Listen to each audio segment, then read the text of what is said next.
नमस्कार मेरे दीपो के सभी वासियों, देशवासियों। आज 80वां स्वतंत्रता दिवस के अवसर पर आप सभी को बहुत बहुत बधाई, शुभकामनाएं।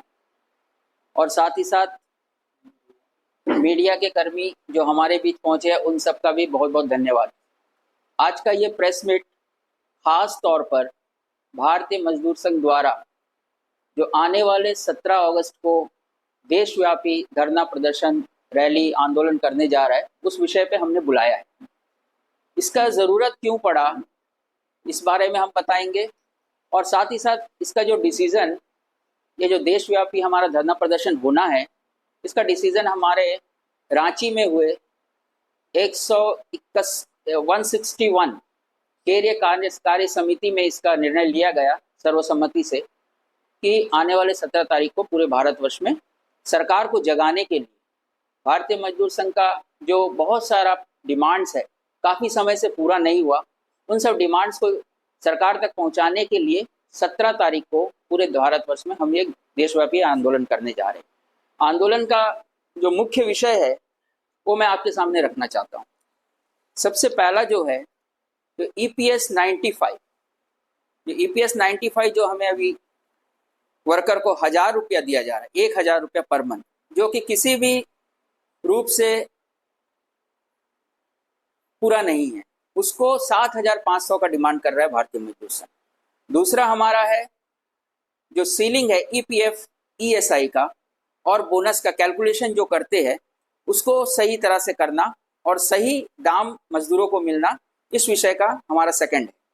तीसरा है restoration of old pension scheme, जो पुराना पेंशन स्कीम था जिसमें लोग जब रिटायर हो जाते थे तो उनको एक सामाजिक सुरक्षा प्राप्त होती थी, मरते दम तक जो काम सरकार के लिए किया, और जब रिटायर हो गया और उसको रिटायरमेंट के समय अगर उसको वो लाभ ना मिले तो इसीलिए वो उनको भी बहाल करने के लिए, ओल्ड पेंशन स्कीम को बहाल करने के लिए भी हमारा एक मुद्दा है। चौथा है ग्रेजुटी जो है 15 दिन का, जो 15 दिन का ग्रेजुटी कैलकुलेशन है उसको 30 दिन का वेजेस के अनुसार करना, ये हमारा एक मुद्दा है। तीसरा है implementation of equal pay equal work. देखिए, हम देखते हैं आजकल ज़्यादातर सरकारी डिपार्टमेंट में आउटसोर्सिंग चल रहा है या कॉन्ट्रैक्ट में लोगों को लेके काम करवा रहे हैं, किंतु उनको काम तो उस रेगुलर सरकारी कर्मचारी के बराबर ही करवाते हैं, वो भी 8 घंटा अपना सेवा देते हैं सरकार को, किंतु उनको जो मिलने वाला जो वेतन है, जो राशि है, वो किसी भी मायने में सही नहीं। तो उसको जो काम करता है, अगर एक बंदा कंप्यूटर चलाता है तो उसका कंप्यूटर डाटा एंट्री का जो पेमेंट है वो देना, जो क्लरिकल काम करता है उसको क्लरिकल का दाम देना, ये हमारा भारतीय मजदूर संघ का डिमांड है। तीसरा है increase in minimum wages according to cost living. देखिए, आज इन्फ्लेशन इतना ज़्यादा बढ़ रहा है देश में, उसके हिसाब से अगर हमारे पॉकेट में पैसा ना आए तो परिवार को चलाना बहुत ही मुश्किल होता है। तो इसीलिए हम इन्फ्लेशन को देखते हुए हमारे जो वेजेस है, मिनिमम वेजेस को बढ़ाने का मांग करते हैं। बाकी आशा कर्मचारी है, मिड डे मील है, आंगनवाड़ी है, ये जितने भी स्कीम वर्कर्स है, इनको सरकारी कर्मचारी घोषित करना और इनको सामाजिक सुरक्षा देना बहुत बड़ा मुद्दा है। देखिए, सरकारी कर्मचारी घोषित करना और उनको सोशल सिक्योरिटी देना। एक महिला पूरे दिन सरकार के लिए काम करती है, सरकार की योजनाओं को घर घर तक पहुंचाती है। जो आशा वर्कर है वो हेल्थ रिलेटेड जितना भी काम है आशा वर्कर करती है, किंतु उनको जो पैसे दिया जाता है वो पैसे उनके लिए कहीं पर भी मुनासिब नहीं है। तो इसीलिए उनको या तो सरकारी कर्मचारी घोषित करो पहले, और या तो फिर उनका जो वेजेस है उनको मिनिमम जो पे है हमारा सरकार का जो स्लैब है उसके अनुसार दिया जाए। बाकी ऐसे बहुत सारे और मुद्दे हैं, जो LIC का जो security, job security development office है LIC, ये सब नेशनल मुद्दा है। तो इन सभी के ऊपर भारतीय मजदूर संघ ने ये फैसला लिया है कि आने वाले 17 अगस्त को देशव्यापी आंदोलन होगा, और इसमें हम अंडमान तथा निकोबार द्वीप समूह में भी बहुत ही व्यापक रूप से हम यह धरना प्रदर्शन को करने जा रहे हैं। इसके विषय में हमारे राज्य कर्मचारी संघ के जो महामंत्री है बीजू जी वो आपको विस्तार से बताएंगे। धन्यवाद। मैं कहना चाहूँगा जो ये अखिल भारतीय स्तर पे और राष्ट्रव्यापी जो धरना रैली और ज्ञापन सौंपने का कार्यक्रम है भारतीय मजदूर संघ की ओर से, जो अंडमान निकोबार द्वीप समूह में भी अंडमान द्वीप समूह की इकाई द्वारा व्यापक स्तर पे किया जाएगा, मैं चाहूँगा कि रोशनी डालूं इसमें। जो हमारे कुछ वर्कर हैं, कुछ सेक्शन के वर्कर्स हैं, जैसे सीजनल वर्कर हैं। सीजनल वर्कर में जो है फॉरेस्ट के मजदूर डीआरएम जो वर्षों से काम कर रहे हैं और सेवा दे रहे हैं। इसके अलावा मलेरिया डिपार्टमेंट डीएचएस के मलेरिया डिपार्टमेंट के मजदूर हैं, जो इनको सीजनल का नाम दे करके, तमगा दे करके इनको वर्षों से एक तरीके से इनसे काम लिया जा रहा है, लेकिन सामाजिक सुरक्षा के नाम पे इनको कुछ नहीं मिल पाया है आज तक। यहाँ तक कि 6 महीना या 7 महीने बाद काम के बाद उनको बिठा दिया जाता है और कई एक्सक्यूज और कई चीज़ों की दुहाई दी जाती है, और ऐसा ही सिलसिला लगातार चल रहा है। तो हम ये भी मांग करेंगे उपराज्यपाल महोदय से भी और वहाँ पे नेशनल लेवल पे मिनिस्ट्री में कि इनको भी जो है नियमित किया जाए। और इसके अलावा आउटसोर्सिंग, ये आउटसोर्सिंग का मुद्दा बहुत गरमाया हुआ है, कई बहस छिड़ी है राष्ट्रीय स्तर पे कि बैकडोर एक तरह से एंट्री करवाना, टेंडर के थ्रू कॉन्ट्रैक्ट देना, और आपको पता है कॉन्ट्रैक्ट देने के बाद इन कॉन्ट्रैक्टर्स के जरिए ये वर्कर्स जो सेवा दे रहे हैं डीएचएस में, एनिम्स में, आपके एमएस ऑफिस में, हेल्थ सेक्टर में, और इसके अलावा तमाम और डिपार्टमेंट में आप जानते हैं आजकल आउटसोर्सिंग से ही लगभग काम चला रहे हैं, और ये एक तरह से शोषण को बढ़ावा दे रहे हैं। कॉन्ट्रैक्टर इन तमाम वर्कर्स का किस तरीके से शोषण कर रहा है, किस तरीके से उनके जो हक को है, हक के पैसे को मारते हैं, काम करवाते हैं, और एक ये वातावरण बनाए हुए हैं जिसका हम घोर विरोध करते हैं कि ऐसे ठेका प्रथा जो कॉन्ट्रेक्चुअल टेंडर सिस्टम में, इसको बंद करने का आह्वान है। इसका भी डिमांड हम करने जा रहे हैं। इसके अलावा बहुत सारे ऐसे वर्कर्स हैं जो डिपार्टमेंट के कॉन्ट्रेक्चुअल है, और जैसे कि मैरीन डिपार्टमेंट है, मैरीन डिपार्टमेंट में वर्षों से बहुत सारे वर्कर्स हैं जो कॉन्ट्रेक्चुअल वर्कर्स काम कर रहे हैं, उनको भी अभी तक नियमित नहीं किया गया है। और जहां कहीं पे भी इनको कोर्ट में फेवर किया जाता है, कोर्ट इनके हितों को ध्यान में रखते हुए जब कोई फैसला देती है, तो डिपार्टमेंट जो पूर्व में इनके हक में बात करती है, दया दिखाती है कि इनको देना चाहिए, इनको रेगुलर करना है, वही ये high court, honourable high court के जजमेंट के बाद ये तुरंत फिर उच्च न्यायालय यानी सुप्रीम कोर्ट भाग जाते हैं, या नीचे कोर्ट अगर देती है तो हाई कोर्ट चले जाते हैं। यानी कि इनको मंशा या मानसिकता इनको रेगुलर करने की नहीं है। इसके विरोध में भी जो है हम इनके पक्ष में वर्कर्स के ये डिमांड भी हम उठा रहे हैं भारतीय मजदूर संघ। इसके अलावा महामंत्री जी ने कह दिया है कि आशा एवं आंगनबाड़ी कर्मचारी जो हैं, वो जो दिन रात सेवा प्रदान कर रहे हैं, समाज के लिए कुछ कर रहे हैं, उनको नियमित किया जाए, और बाकी तमाम लोगों को ऐसे नियमित कर्मचारी का दर्जा दे करके उनकी सामाजिक सुरक्षा को सुनिश्चित किया जाए। ऐसा हमारा प्रयास है और आह्वान भी है और प्रयत्न है। इन तमाम सीजनल कॉन्ट्रेक्चुअल वर्कर्स, ये ठेका प्रथा वाले जो तमाम इनकी समस्याओं के साथ साथ एक और कर्मचारियों का वर्ग है जो मनरेगा यानी डायरेक्टरेट ऑफ पंचायत, उसके तहत जो है वर्षों से काम कर रहे हैं। और आपको पता होगा कुछ दिनों पूर्व आपने देखा होगा मीडिया में कि वो भी धरना प्रदर्शन कर रहे थे, धरने पे बैठे थे, हड़ताल पे बैठे थे, और अपनी मांगों को लेकर हम उनकी मांगों को भी जो है समर्थन करते हैं, और उनकी मांगों को लेकर भी हम जो है आने वाले समय में जो हमारे 17 तारीख को है वो भी मांग हम कर रहे हैं कि उनके भी जो समस्याएं हैं नियमितीकरण का, वो भी उसको जोर शोर से हम उठाने जा रहे हैं, ताकि तमाम लोगों को, seasonal worker, contractual workers, outsourcing workers, से तमाम वर्गों को नियमित किया जाए, सरकारी कर्मचारी का दर्जा दिया जाए, और जो इनके साथ में नाइंसाफी लगातार हो रहा है इसको जल्द से जल्द समाप्त किया जाए। धन्यवाद। सभी को नमस्कार। दत्तोपंत तेगड़ी को नमन करते हुए, जो हमारे आदर्श है, और इससे पूर्ण आज 80th इंडिपेंडेंट डेज के उपलक्ष्य में मैं सभी देशवासियों, हमारे बीएमएस के सभी कार्यकर्ता, आरकेएमएस के सभी कार्यकर्ता और प्यारे सभी देशवासियों को मैं हार्दिक रूप से अभिनंदन करता हूं।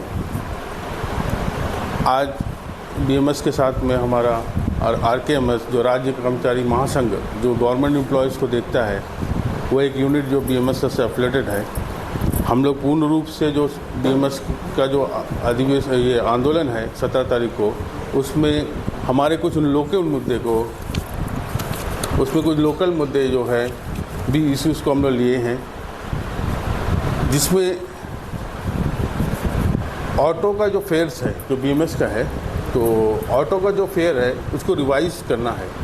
एक बार इसको ये करके जो ऑटो का फेयर्स है, जिस मात्रा में जो अभी जो वार के बाद में जो पेट्रोलियम का प्रोडक्ट्स का जो वृद्धि हुई है, बढ़ोतरी हुई है रेट में, उसको देखते हुए ऑटो का फेयर जो है तो यूनिट को रिवाइज करना है।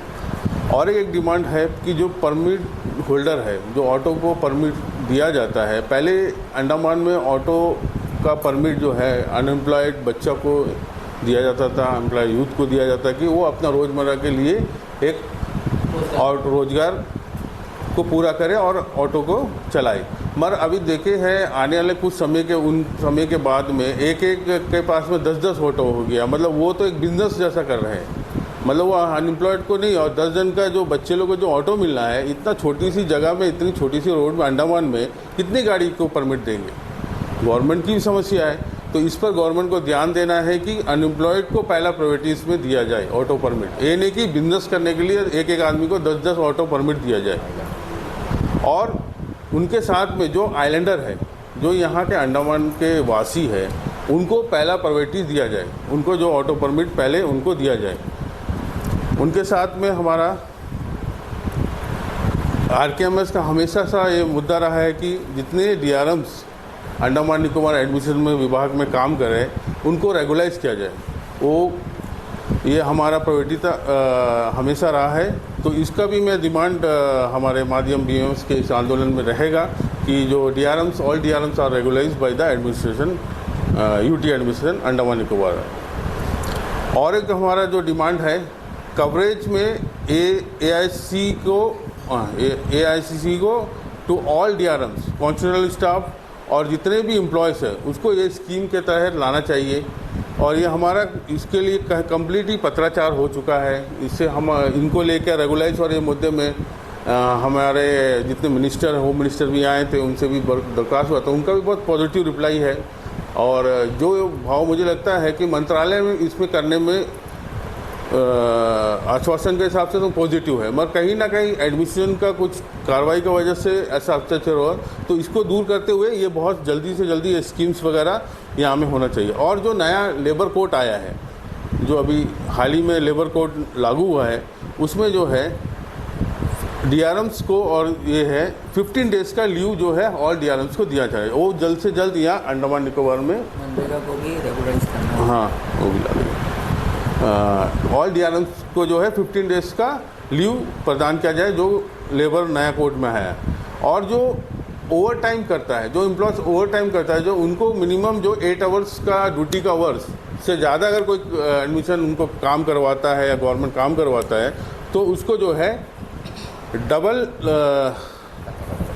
तनख्वाह का डबल, वेजेस का डबल जो है उनको अलाउंस देना है।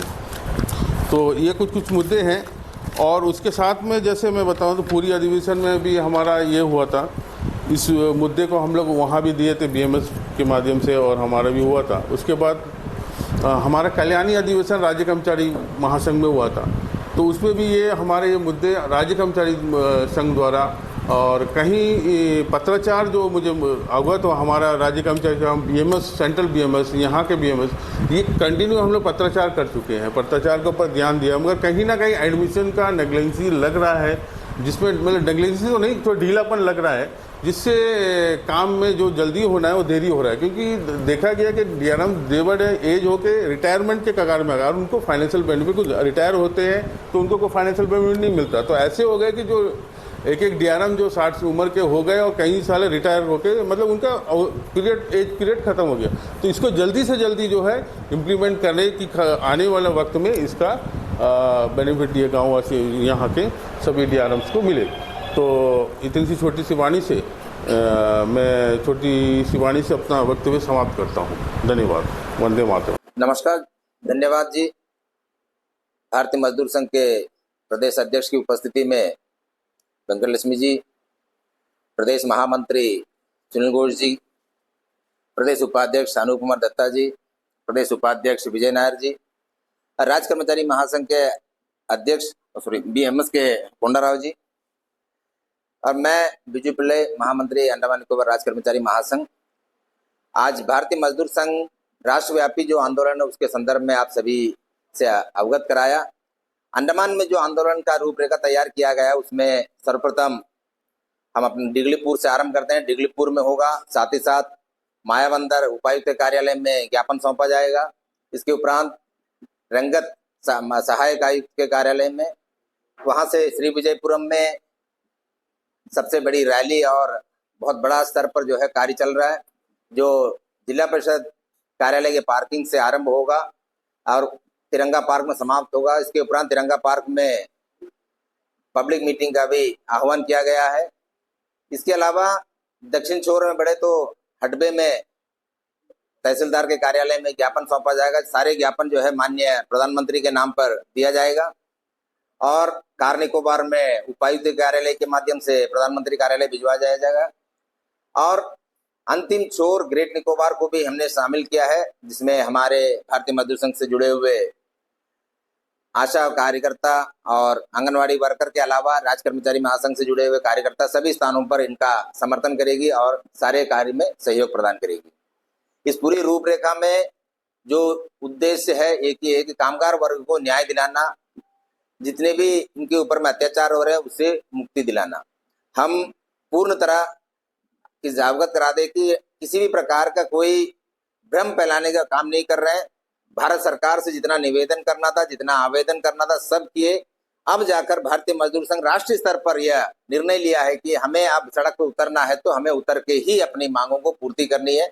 इसीलिए सभी कामगार वर्गों से अनुरोध है कि आप सभी इससे जुड़िए और इस रैली को सफल बनाइए। साथ ही साथ पब्लिक मीटिंग में तिरंगा पार्क में आपकी उपस्थिति, इस सफलता के लिए अब हर किसी का योगदान रहेगा। जय हिंद, वंदे मातरम। नमस्कार। आने वाले 17 तारीख को होने वाले धरना प्रदर्शन में 2:30 बजे जिला परिषद के सामने जमा होने का अनुरोध है और आए हुए हमारे मीडिया कर्मी को भी मेरा बीएमएस की तरफ से धन्यवाद।